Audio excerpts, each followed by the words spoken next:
کہیں ایسا تو نہیں تھا کہ نماز کو لوگ دوسروں کو کہتے تھے خود نہیں پڑھتے تھے معاذ اللہ؟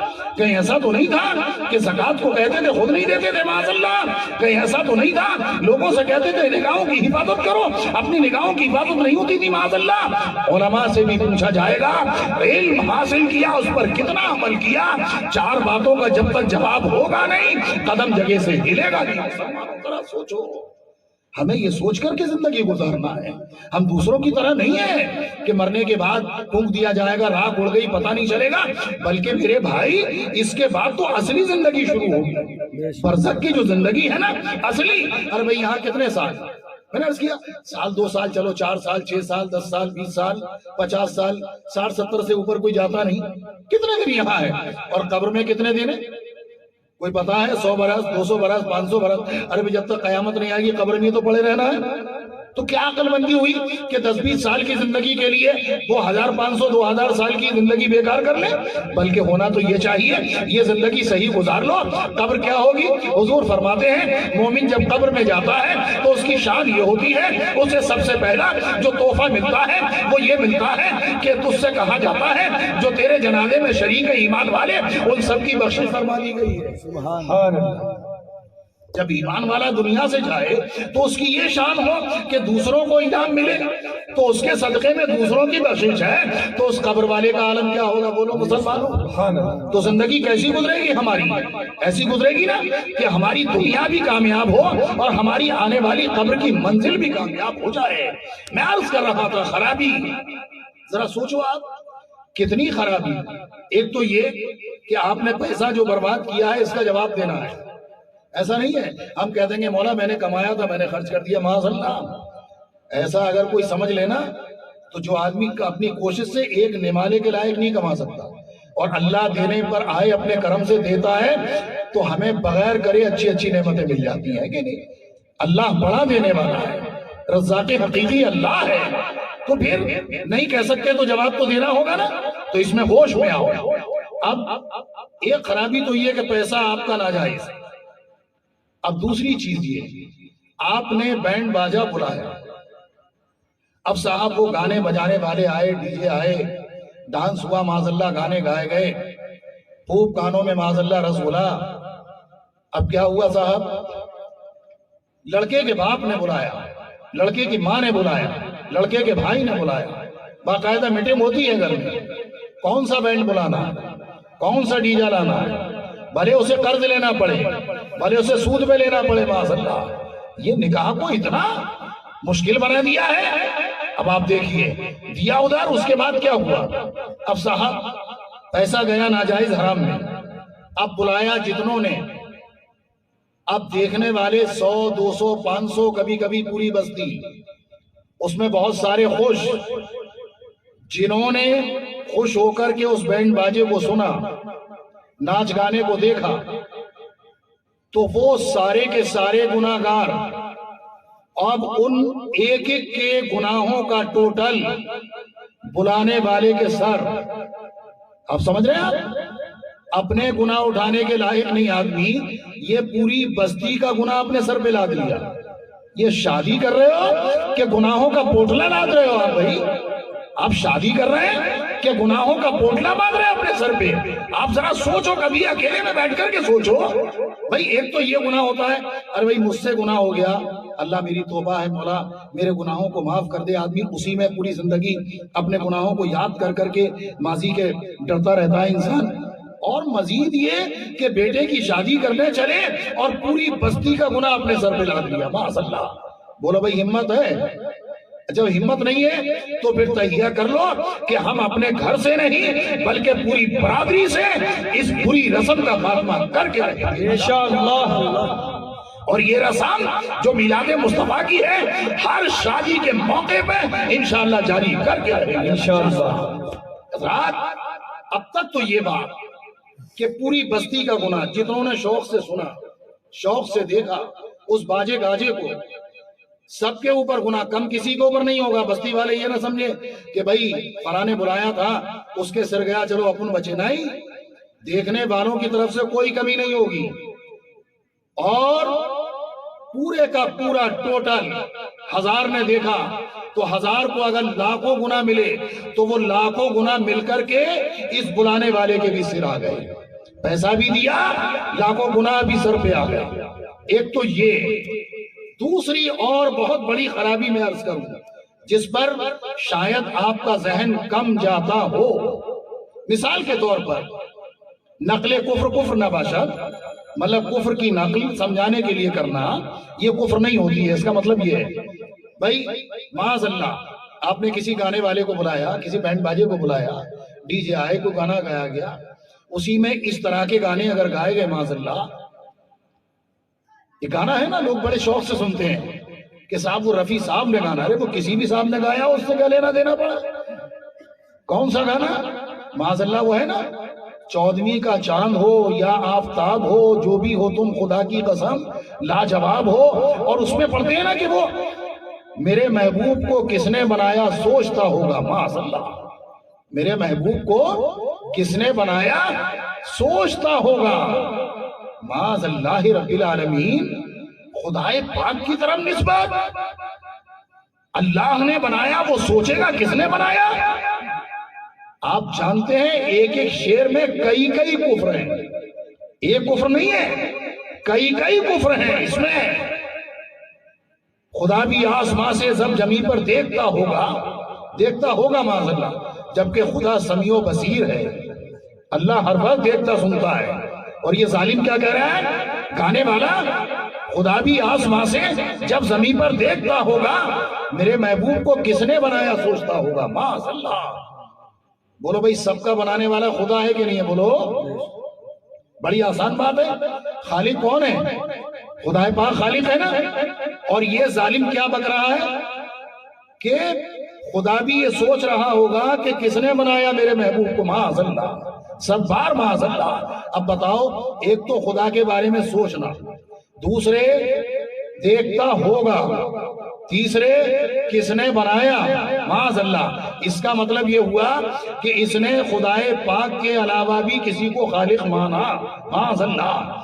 کتنے کفر ہوئے ایک ہی شعر میں. پورے گانے کی بات الگ, اور ایسے ایک دو نہیں بلکہ بہت سے گانے آپ کو ملیں گے. ہوگا کہ آپ صاحب اس گانے کو, اس طرح کے اور بھی جو گانے ہیں جس میں کفریہ کلمات ہیں, اگر کسی نے گایا یا کسی نے سن کر کے خوش ہوا تو کیا ہوگا؟ ایسے شخص پر کفر کا حکم لگے گا. آپ سمجھ رہے ہیں؟ یعنی وہ شخص ایمان والا نہیں رہے گا, کافر ہو جائے گا. اب ذرا سوچئے, گئے تھے بچے کی شادی کرنے, گئے تھے خوشیاں منانے, ماں بھی خوش, باپ بھی خوش, بھائی بھی خوش, دولہا میاں بھی خوش کہ لاؤ صاحب بیجا, لاؤ گانے اور بجاؤ یہ. لیکن ہو یہ رہا ہے کہ کتنوں کے ایمان کا جنازہ نکل گیا, کتنوں کے ایمان کا جنازہ. جنہوں نے گایا وہ تو ہیں ہی کافر, لیکن جنہوں نے خوش ہو کر کے سنا. بلکہ گناہ کا معاملہ یہ ہے کہ کوئی اپنے گھر میں ہے, گھر میں رہتے ہوئے اس نے سنا کہ یار فلاں جگہ ڈانس ہوا تھا معاذ اللہ, اور اس نے افسوس کیا کہ یار میں کیوں نہ گیا, میں بھی چلا جاتا. تو ایسا شخص افسوس کرنے والا بھی ویسا ہی ہے جیسے وہ وہاں موجود ہو. اتنا سن لو آپ. آپ نے بلایا, پیسہ خرچ کیا, کتنے لوگوں کے ایمان کا جنازہ نکلا, کتنے لوگوں کا ایمان گیا, اور اس کا ذمہ دار کون؟ بولو بھائی کون ہوا ذمہ دار؟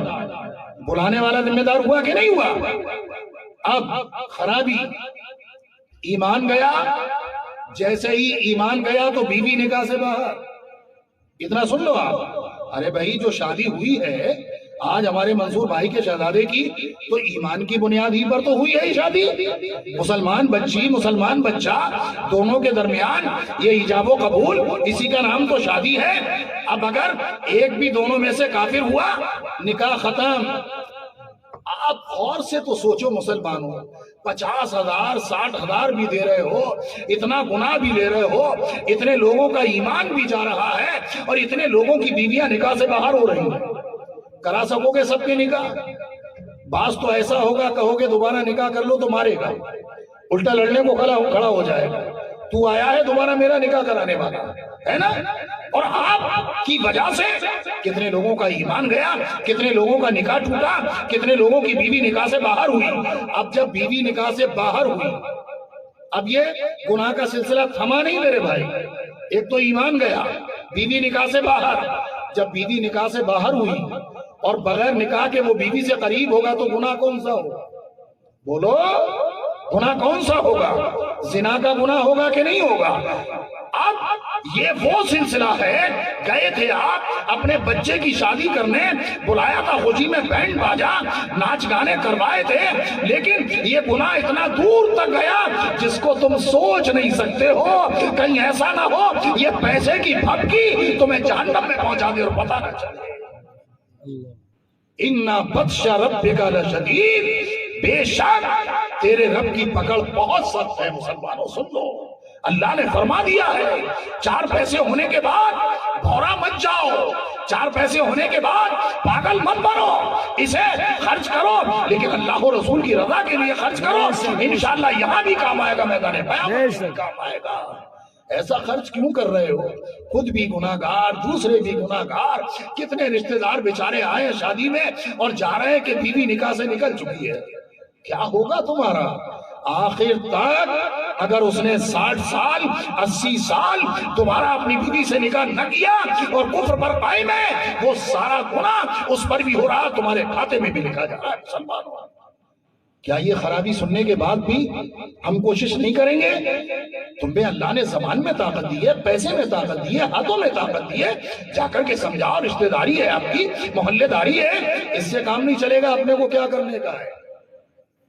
بہت سارے لوگ کہتے ہیں نا، ارے یار اپن تو صحیح ہے نا، جانے دو، اپنے کو کیا کرنے کا، بمبئی کی بولی میں نا، اپنے کو کیا کرنے کا، کرنے تو وہ کرے گا، وہ بھرے گا، جو کرے گا وہ نہیں بھرے گا۔ گیہوں کے ساتھ گھن بھی پستے ہیں، ہمیشہ یاد رکھنا۔ ایک موقع پر اللہ رب العزت نے حضرت جبریل امین کو حکم دیا، جبریل فلاں بستی کو اٹھا کر کے پلٹ دو، گناہ بہت ہو رہے تھے اس بستی میں، پلٹ دو۔ عرض کیا مولا اس میں تیرا ایک بندہ ایسا رہتا ہے کہ جس نے پلک جھپکنے کے برابر بھی گناہ نہیں کیا ہے، اتنا نیک بندہ تھا کہ جیسے آدمی پلک جھپکتا ہے نا، اتنا بھی گناہ نہیں، اس سے اتنا نیک کا مولا۔ پھر فرمایا پلک جھپکنے کی برابر گناہ تو نہیں کیا ہے، لیکن کبھی گناہ کرنے والوں کو دیکھ کر اس کے چہرے کا نقشہ بدلا، کبھی اس نے روکنے کی کوشش کی، جاؤ میں اس کے سب کو جا کر کے پلٹ دوں۔ حضرت جبریل امین آئے، اپنے ایک بازو پر قرآن کی تفسیر کو پڑھو، آسمان تک لے کر کے گئے، پورے زمین کے حصے کو گھڑوں کا پانی بھی نہ چھلکا، اور وہیں سے انہوں نے پوری زمین کو پلٹ دیا، سارے کے سارے ہلاک ہو گئے۔ مسلمانوں، میں نہیں کہتا کہ اس نیک آدمی کا انجام اچھا نہیں ہوگا، مرنے کے بعد اچھا ہوگا، لیکن دنیا میں تو جو سزا انہیں ملی وہ ملی کہ نہیں ملی؟ آپ ذرا سوچو۔ اس لیے مسلمانوں ہوش میں آنا ہوگا، ہمیں یہ کہہ کر کے دامن نہیں جھٹکنا ہے، اپنے کو کیا کرنا ہے، نہیں، اپنے کو سب کچھ کرنا ہے، ہاتھ جوڑ کر پیار سے محبت سے برادری کا زور ڈالو۔ بلکہ میں تو کہتا ہوں ایک کام کرو، جیسے کہ آپ مدرسے کے لیے کمیٹی بناتے ہیں نا، مسجد کے لیے کمیٹی بناتے ہیں، آپ ممبران طے کرتے ہیں، ایسے لیے لوگوں کو سدھارنے کے لیے بھی امن کمیٹی بناؤ۔ امن کمیٹی، اس میں کچھ پیسے والے بھی ہوں، کچھ طاقت والے بھی ہوں، کچھ بات والے بھی ہوں، جن کا خاندان اچھے ہیں، بڑے خاندان والے، کچھ کو لے کر کے۔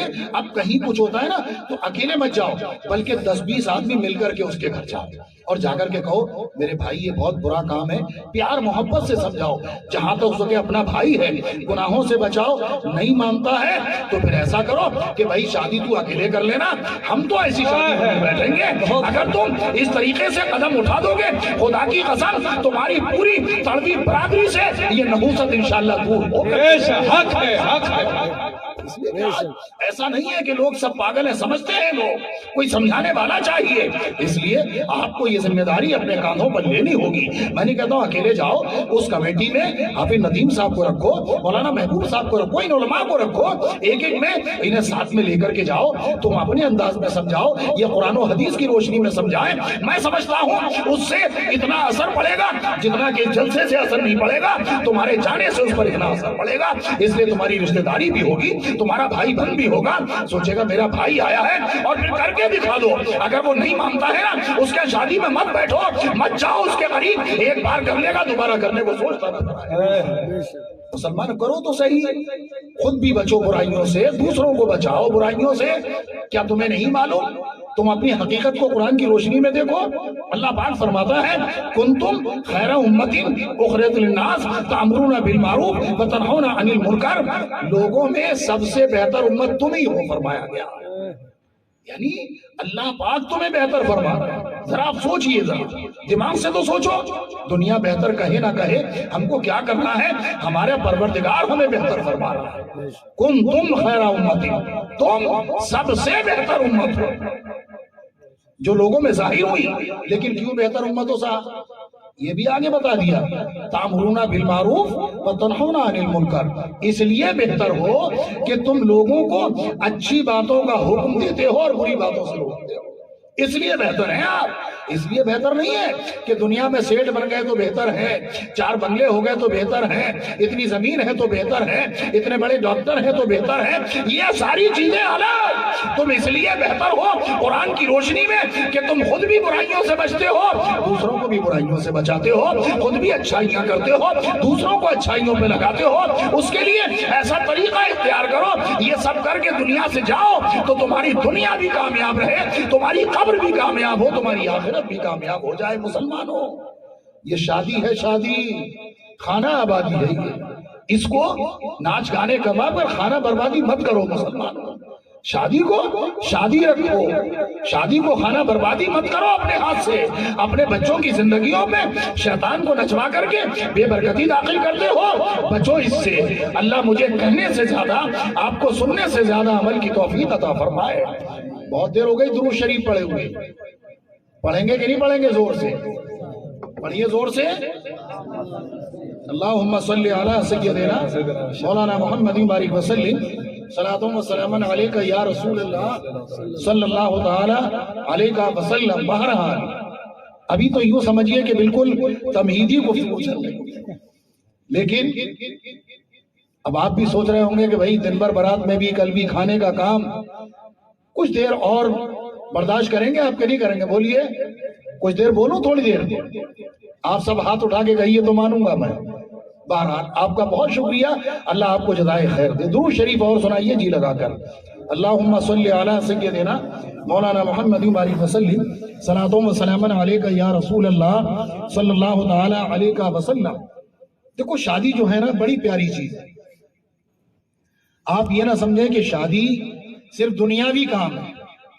آپ نکاح کی محفل میں اور اس منسلک تقریب میں حاضر ہیں، اس لیے اس پر گفتگو کرنا بھی کچھ دیر ضروری ہے نا بھائی. تو شادی جو ہے، حالانکہ پروگرام بھی وہ چل رہا ہے اور موضوع بھی وہی ہے الحمدللہ، اس سے ہٹا ہوا نہیں ہوں میں، لیکن پھر بھی شادی بہت پیاری چیز ہے.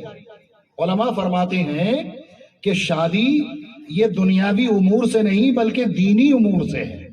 شادی جو ہے نا وہ دینی امور سے ہے بھائی. اس لیے کہ دیکھو جس طریقے سے انسان کے جسم کو کھانے کی ضرورت ہے، کھانا پانی نہ ملے تو ہمارا وجود باقی رہے گا؟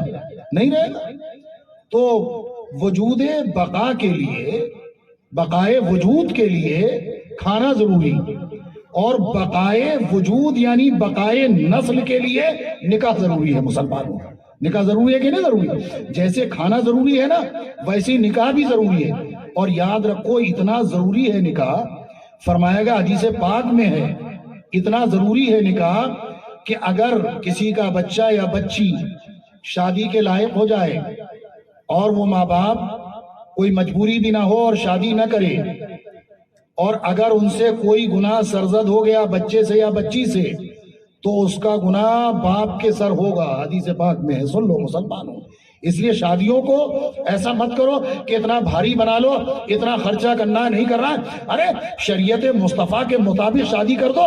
حضور فرماتے ہیں وہ بہتر نکاح ہے جس کا بوجھ ہلکا ہو، یعنی خرچہ کم ہو، وہی نکاح بہتر ہوتا ہے. فرمایا گیا وہی نکاح بہتر ہوتا ہے. اب آپ دیکھیے شادی پتہ یہ چلا کہ راہ دین سے ہے.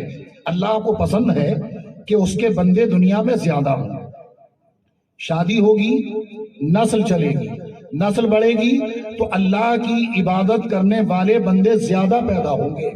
تو یہ شادی کا اتنا بڑا فائدہ ہے کہ شادی کرتے وقت اگر باپ یہ سوچ لے, ماں یہ سوچ لے, بھائی یہ سوچ لے, دولہا یہ سوچ لے, ہم اس لیے شادی کر رہے ہیں اپنے بچے کی, اپنے بھائی کی, اپنی بہن کی, وہ سوچ لے میری شادی اس لیے ہو رہی ہے کہ اللہ کے بندے بڑھیں گے, رسول پاک کی امت بڑھے گی اور دین پر چلنے والے بڑھیں گے, تو انشاءاللہ یہ شادی کرنا اس کے لیے دنیاوی کامیابی کا سبب بھی ہوگا, آخرت کی کامیابی کا سبب بھی ہوگا.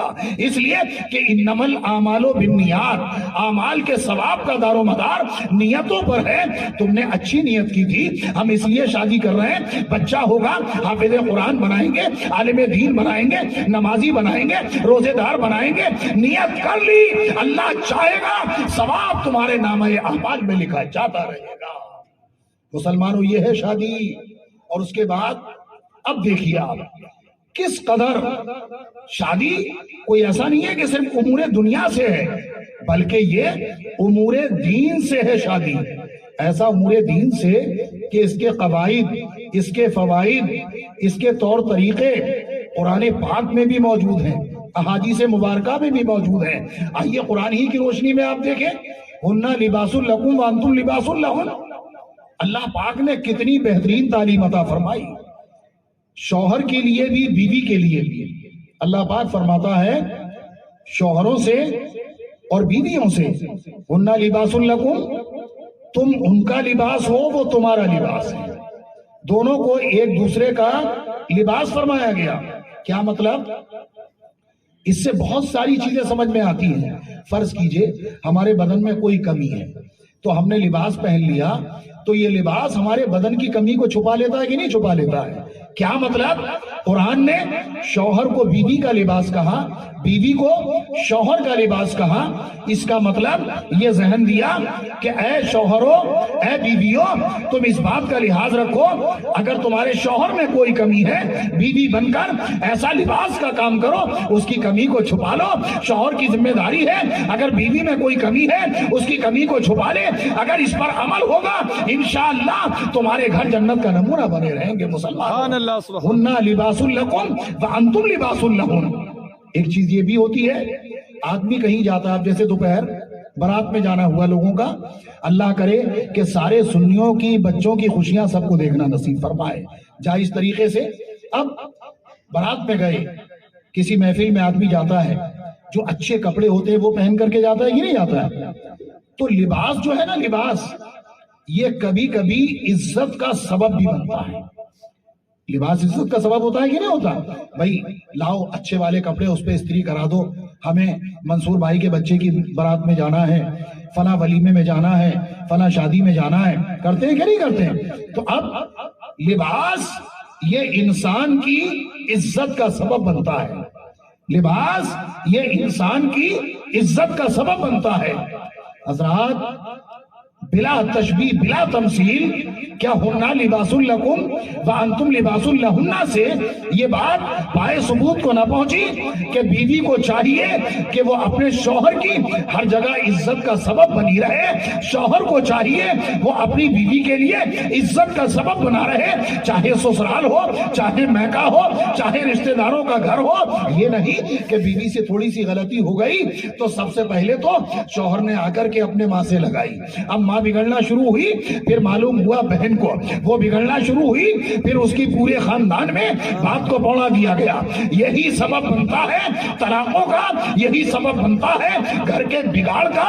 اگر بیوی شوہر کی عزت کا سبب بن جائے, بیوی اور شوہر بیوی کے عزت کا سبب بن جائے, تو خدا کی قسم ہر گھر میں امن و امان ہی قائم. حق ہے, حق. مسلمانوں اس طریقے سے زندگی گزارو.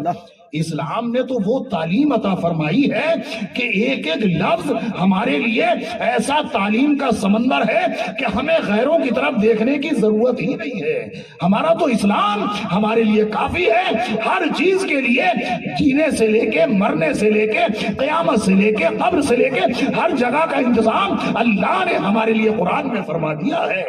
ہن لباس لکم وانتم لباس لہن.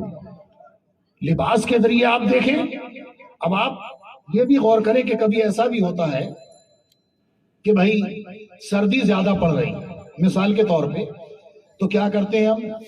ارے بھائی کپڑے ہی پہنتے ہیں نا، بھائی یہ بھی پہنا، اوپر سے جیکٹ بھی پہنی، اوپر سے یہ بھی پہنا، کمبل بھی اوڑا. کیوں؟ یہ لباس ہمارے بدن کی حفاظت کرے گا. سیدھی بات ہے کہ نہیں ہے؟ گرمی پڑتی ہے، لو چل رہی ہے، رومال ایسے کر کے ڈال لیتے ہیں کہ ہمارے کان بچے رہیں، لو کا اثر نہ ہو. میرے بھائی لباس کا کام یہ ہے کہ تکلیف سے جسم کو محفوظ رکھے. اے مسلمان عورتوں، تمہیں تمہارے شوہروں کا لباس قرآن نے فرمایا. اے مسلمان شوہروں، تمہاری بیویوں کا لباس قرآن پاک نے تمہیں فرمایا.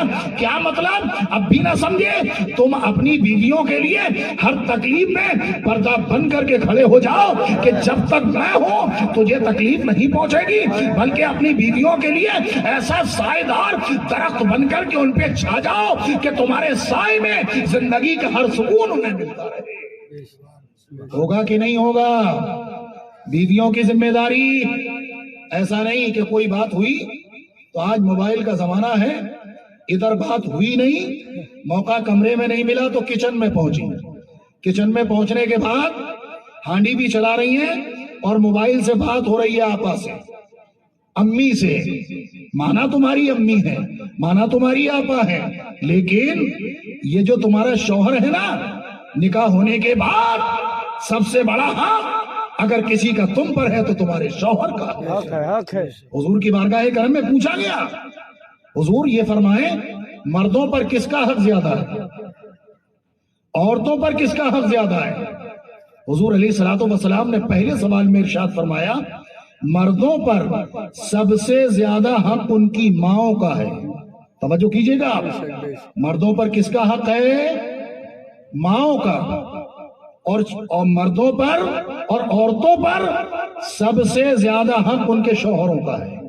یہ نبی کریم علیہ الصلوۃ والسلام کا فیصلہ ہے. اب آپ سن لیجئے، اب آپ ایک بات ہوئی نہیں کہ اپنے میکے ساری باتیں پہنچا رہی ہو اور پھر وہی ساری چیزیں گھر کو خراب کرنے میں بنی ہے. مسلمانوں ایسا مت کرو، بلکہ میں تو کہتا ہوں اپنی بچی کو ودا کرو تو اسے نصیحت کر دو کہ جس کے ساتھ تیرا نکاح کیا ہے اب سب سے زیادہ عزت والا تیرے نزدیک یہی ہونا چاہیے. یہ ہر مسلمان اپنی بچی کو نصیحت کر کے اپنے گھر سے ودا کرے. خدا کی قسم یہ نصیحت اگر وہ اپنے دامن میں باندھ لے گی کبھی گھر خراب نہیں ہوگا بلکہ ہر گھر جنت کا نمونہ بنا رہے گا. خود ہمارے آقا علیہ الصلوۃ والسلام کی بارگاہ کرم میں جب سیدنا مولا علی مشکل کشا شیر خدا رضی اللہ عنہ نے پوچھا کہ سرکار آپ یہ فرمائیں کہ آپ کے نزدیک میں زیادہ محبوب ہوں کہ فاطمہ زیادہ محبوب ہے؟ کیسا پیارا سوال تھا. یعنی فاطمہ زیادہ محبوب ہے آپ کے نزدیک یا میں زیادہ محبوب ہوں؟ سرکار مولا علی نے سوال کیا تو آقا کریم علیہ الصلوۃ والسلام نے بڑا پیارا جواب دیا. ارشاد فرماتے ہیں علی محبوب تو میرے نزدیک مجھے فاطمہ ہی ہے، لیکن تم فاطمہ سے زیادہ میرے نزدیک عزت والے ہو. اللہ اکبر. گویا کہ رہتی دنیا تک حضور نے یہ بتا دیا کہ اپنے دامادوں کو اس طرح سے عزت دو کہ وقت پڑنے پر بیٹی سے بھی زیادہ اپنے داماد کی عزت کرو. محبت تو بیٹی سے ہی ہوتی ہے. کون باپ ہوگا جسے اپنی بیٹی عزیز نہ ہوگی؟ کون بیٹی ہوگی جسے اپنا باپ عزیز نہ ہوگا؟ لیکن اے لوگوں یہ اسلام کا قانون ہے کہ تم نے اسے اپنا بیٹا بنا لیا ہے، اس لیے بیٹی کے مقابلے ہمیشہ اسے عزت زیادہ دو. انشاءاللہ اس کے شوہر کے گھر اسے زیادہ عزت ملے گی، یہاں بھی بہتر رہے گی وہاں بھی بہتر رہے گی. یہ ہے اسلام کا مزاج. شادی بڑی انمول دولت ہے مسلمانوں. ایسا نہیں ہے کہ شادی صرف دنیاوی معاملہ ہے. اسی لیے تو فقہائے حنفیہ کے نزدیک، ہم حنفیوں کے نزدیک شادی کے کاموں میں مشغول ہونا، نکاح میں مشغول ہونا یہ نفل عبادت سے بہتر ہے فرمایا گیا. آپ سمجھ رہے ہیں؟ آپ ایسا نہ سمجھیں کہ بھئی آپ کو بارات میں جانا ہوا، شریعت و سنت کے مطابق آپ نکاح میں شریک ہوئے، اس ہال میں کتنی گرمی تھی گرمی تھی، کتنی دیر تک گرمی برداشت کی، لیکن میرے بھائی ایک لمحہ بھی رائے گا نہیں جائے گا. اللہ و رسول کی رضا کے لیے اگر نکاح کی محفلوں میں شرکت کرو گے تو نفل عبادت پڑھنے سے زیادہ اللہ ثواب عطا فرما دے گا. اور پھر نکاح کرنے کے بعد آپ ایسا سمجھ لیں کہ نیکیوں کے دروازے گویا کھل جاتے ہیں. بہت سے نیکیوں کے دروازے جو بند ہوتے ہیں نکاح ہونے سے پہلے وہ بھی آپ پر کھل جاتے ہیں. آپ سوچیں گے کہ وہ دروازے کیا ہیں, تو سنیے آپ, ہوتا یہ ہے آدمی بغیر شادی شدہ بھی نماز پڑھتا ہے, شادی شدہ بھی نماز پڑھتا ہے, لیکن حدیث پاک کا مفہوم ہے پیارے.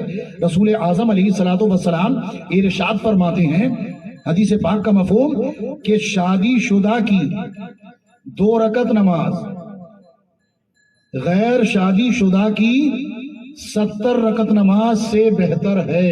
آپ ذرا سوچئے, میں نے کہا نا کہ شادی ہونے کے بعد بہت سارے دروازے نیکیوں کے ایسے کھل جاتے ہیں جو شادی سے پہلے بند ہوتے ہیں. آپ سوچئے کتنا بڑا کام ہے, ادھر 2 رکعت ادھر 80 رکعت, اس لیے کہ اس نے ایک اللہ کی بندی کی ذمہ داری کو اپنے کانوں پر اٹھا لیا ہے. اللہ نے اس کی عبادتوں کا ثواب بھی بڑھا دیا ہے. مسلمانوں عالم یہ ہے, آپ سوچئے ذرا, نکاح ہو گیا, نکاح ہونے کے بعد اللہ نے اولاد عطا فرمائی, اب اولاد ملی, اب اس کے بعد دیکھیں آپ نیکیوں کے دروازے کیسے کھل رہے ہیں آپ کے لیے. شادی کے بعد اللہ و رسول کی رضا کے لیے نکاح کرو, شریعت و سنت کے مطابق کیسے دروازے کھل رہے ہیں. نکاح ہوا, اولاد دی اللہ نے. اب اس سے پہلے تو میں یہ عرض کر دوں, حدیث پاک ہے, تفسیر نعیمہ میں بھی علماء موجود ہیں, تفسیر کبیر کے حوالے سے اور کتابوں کے حوالے سے بھی یہ حدیث پاک موجود ہے.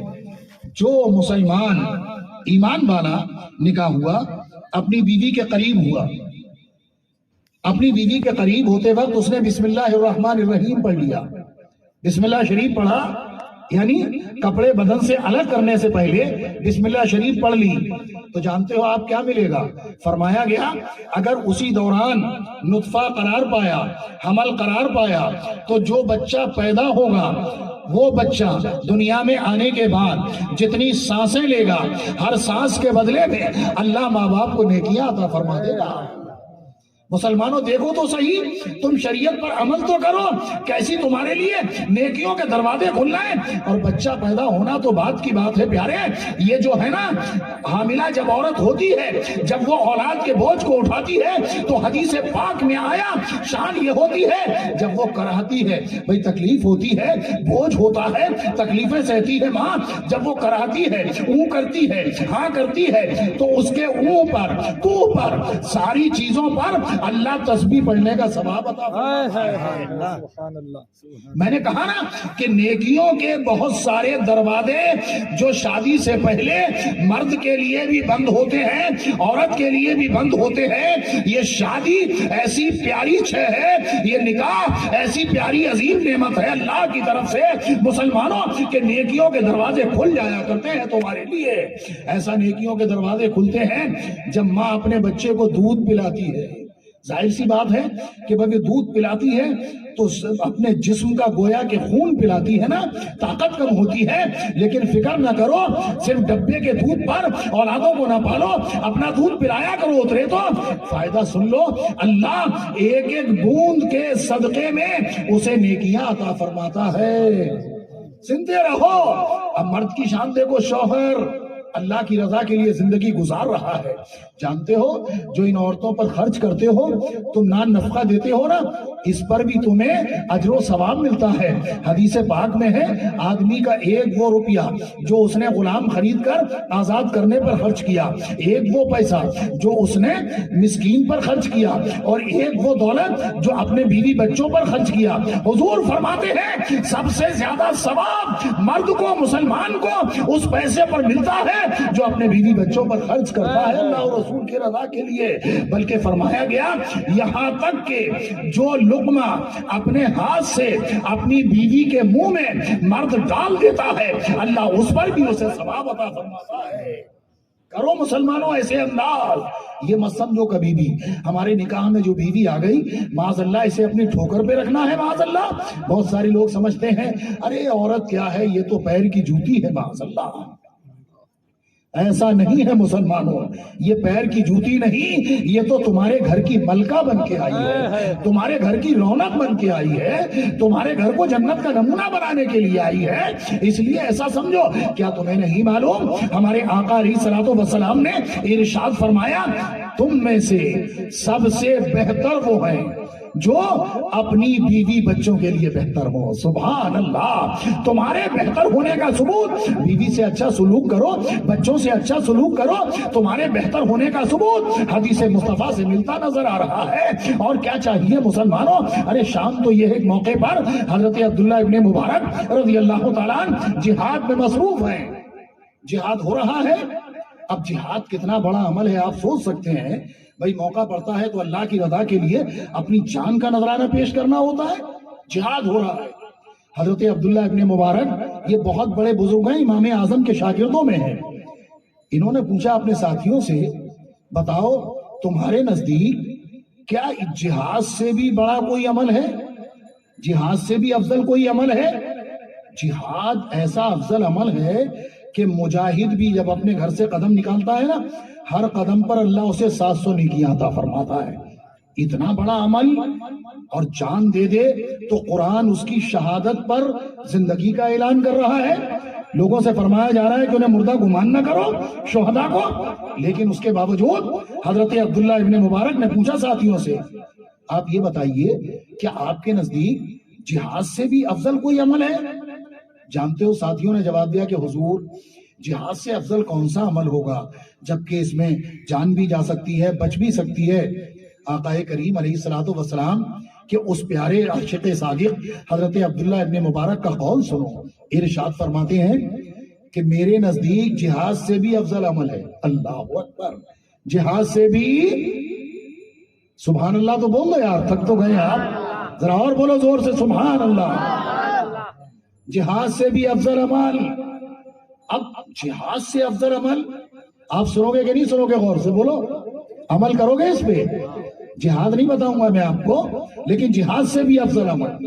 حضرت عبداللہ ابن مبارک رضی اللہ عنہ فرماتے ہیں جہاد سے بھی افضل عمل میرے نزدیک یہ ہے, غور سے سنو, کیمیائے سعادت میں موجود ہے یہ روایت. جہاد سے افضل عمل کون سا؟ جو انسان, جو مسلمان اپنے اہل و عیال کو درستگی کے ساتھ رکھے. سبحان اللہ بولو گے کہ نہیں؟ اچھے سے رکھو. اچھے سے رکھنے کا مطلب کیا ہے؟ حضور کی بارگاہ کرم میں کسی نے پوچھا کہ حضور عورتوں کا حق کیا ہے مردوں پر؟ ایسا مت سمجھنا کہ آپ شوہر ہیں تو آپ ہی کا حق ہے میرا, ان کا بھی حق ہے. عربی قرآن نے جہاں یہ فرمایا کہ الرجال قوامون علی النساء, مرد عورتوں پر افسر ہیں, وہیں یہ بھی تو فرمایا وعاشروہن بالمعروف, اپنی عورتوں کے ساتھ بھلائیوں سے پیش آؤ فرمایا قرآن نے. پوچھا کہ عورتوں کا حق کیا ہے تو حضور نے فرمایا عورتوں کا حق یہ ہے, یعنی بیویوں کا حق یہ ہے جیسا خود کھاؤ انہیں بھی کھلاؤ. سبحان اللہ, کیا پیاری تعلیم ہے اسلام کی. خدا کی قسم اگر اسلام کی تعلیم پر میاں بیوی عمل کر لیں تو بگاڑ ہونے کا سوال ہی نہیں پیدا ہوتا ہے. یہ تو اسلام کی تعلیم سے دور ہو کر کے بگاڑ ہوتا ہے. حضور فرماتے ہیں عورتوں کا حق مردوں پر, یعنی بیویوں کا شوہروں پر کیا حق ہے؟ جیسا خود کھاؤ انہیں بھی کھلاؤ. یہ نہیں کہ آپ روزانہ ہوٹل بازی کرتے پھرو اور بیوی کی دال کو بھی محتاج ہو. آپ روزانہ ہوٹلوں میں ماشاءاللہ کلبوں میں جا کر کے عیاشیاں کرو اور بیوی پیسے کو تڑپے. جواب دینا پڑے گا رب کے حضور, کوئی جواب نہیں دے پاؤ گے, اس لیے کہ ظلم صرف باہر ہی نہیں بلکہ گھر میں بھی ظلم کرو گے اس کا بھی رب کے حضور جواب دینا پڑے گا. حضور نے فرمایا جیسا خود کھاؤ اپنی بیویوں کو کھلاؤ, جیسا خود پہنو اپنی بیویوں کو پہناؤ. سبحان اللہ. یہ نہیں ہم تو اچھے سے اچھا سوٹ پہنے, مہینے میں 4 بنائیں, سال میں 20 بنائیں, اگر بیوی کہہ دے میں کے جا رہی ہوں 2 جوڑی کپڑے دے دو تو آپ ٹھوکر سے مارے معاذ اللہ. یہ نہیں ہونا چاہیے. میرے نبی نے اسلام کی تعلیم مسلمانوں کو عطا فرما دی, جیسا خود کھاؤ ویسا ہی انہیں کھلاؤ, جیسا خود پہنو ویسے بیویوں کو بھی پہناؤ فرمایا. اور فرمایا اور انہیں برا بھی نہ کہو, مارو بھی مت. اللہ اکبر. کیسے ہمارے نبی علیہ الصلوۃ والسلام مہربان ہیں اپنی امت پر کہ عورتوں پر بھی رحمت کے دریا بہائے اور مردوں پر بھی رحمت کے دریا بہائے. آپ دیکھیے اب یہاں تو یہ عورتوں کا حق بتایا, صحیح مردوں کا حق کیا ہے؟ تو حضور فرماتے ہیں علیہ الصلوۃ والسلام, غور سے سنو آپ, مردوں کا حق. ایک موقع پر جب سرکار کی بارگاہ میں پوچھا گیا کہ حضور شوہروں کا حق کیا ہے بیویوں پر, تو حضور نے فرمایا شوہروں کا حق تو اتنا بڑا ہے کہ اگر شوہر یہ کہے کہ کالا پہاڑ ہے وہاں پر اسے تو سرخ بنا دے، حالانکہ نہیں کر سکتی، کوئی کالے پہاڑ کو سرخ بنا دے گا؟ لیکن اگر شوہر یہ کہے کہ کالے پہاڑ کو سرخ بنا دے تو بھی وہ کوشش کرے اسے سرخ بنانے کی۔ اللہ اکبر! یعنی ایسے عالم میں بھی اطاعت و فرما برداری کو، اور فرمایا اگر شوہر کے جسم سے کچ لہو، کچا خون اور پیپ بہتا ہو اور عورت اپنی زبان سے چاٹ کر کے صاف کرے تو بھی مرد کا حق ادا نہیں کر سکتی۔ اللہ اکبر! آپ سوچئے تو صاحب۔ اور ایک طرف عالم یہ ہے ہماری ماں بہن بیٹیاں بے وقوفی کی بنیاد پر اپنے شوہروں کو تانا دیتی ہیں، اپنے شوہروں کو خاطر میں نہیں لاتی، اپنے شوہروں کو ایک نہیں گنتی، اپنے شوہروں کے ساتھ یہ حال کرتی ہے۔ اگر ایک دن کچھ نہ ملے، بعض عورتوں کی بات کر رہا ہوں، سب کی نہیں، اگر ایک دن کچھ نہ ملا تو کہتی کیا ہے؟ میں تو تیرے گھر میں جب سے آئی ہوں مجھے کچھ ملا ہی نہیں۔ باز اللہ! ایسا نہیں ہونا چاہیے، بلکہ تکلیف ہے تو اس میں اس کی ساتھی رہو، راحت ہے تو اس کی ساتھی رہو۔ تو عالم یہ ہوگا کہ تم یہاں بھی کامیاب رہو گی اور وہاں بھی کامیاب رہو گی کہ شوہروں کا حق تمہیں نہیں معلوم۔ حضور فرماتے ہیں کہ کچ لہو اور پیپ اگر بیوی اپنے شوہر کے جسم سے چاٹ کر کے صاف کرے تو بھی شوہر کا حق ادا نہیں کر سکتی ہے۔ آپ ذرا سوچئے یہ عالم ہے۔ لیکن بیویوں کو بھی مایوس نہیں چھوڑا ہے۔ ایک خاتون رسول پاک کی بارگاہ میں حاضر ہوئی اور عرض کرتی ہیں، یا رسول اللہ علیہ الصلوۃ والسلام، میں عورتوں کی طرف سے نمائندہ بن کر کے آپ کی بارگاہ میں حاضر آئی ہوں۔ عورتوں نے بھیجا ہے۔ کیا کہہ کر کے بھیجا تھا عورتوں نے؟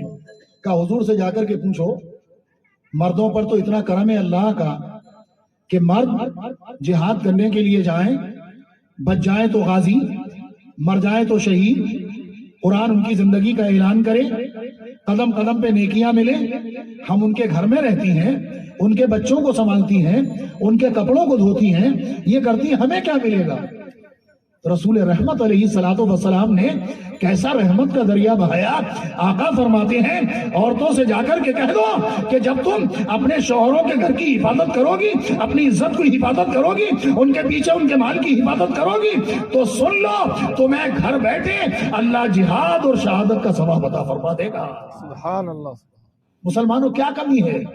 گھر کی چہار دیواری میں اللہ نے سب کچھ عطا فرما دیا ہے۔ اس لیے میں اپنی ماں بہن بیٹیوں سے ادب کے ساتھ عرض کروں گا کہ نکاح ہونے کے بعد سب سے زیادہ مرتبہ اپنے شوہر کا سمجھو۔ اللہ کے حکم سے تمہاری شادی ہوئی، جس کے ساتھ مقدر تھی، اب وہی تمہارا سب کچھ ہے۔ اسی کو سب کچھ سمجھنے میں تمہارے لیے دنیا کی بھی بہتری ہے اور آخرت کی بھی بہتری ہے۔ میں ہی نہیں کہتا بلکہ حدیث پاک میں آیا، آقا کریم علیہ الصلوۃ والسلام ارشاد فرماتے ہیں کہ جو نیک عورت اپنے شوہر کی فرما برداری کرے، پانچوں وقت کی نماز پڑھے، رمضان کے روزے رکھے، اپنی عزت کی حفاظت کرے، حضور فرماتے ہیں جنت کے جس دروازے سے چاہے گی جنت میں داخل ہو جائے گی۔ سبحان اللہ!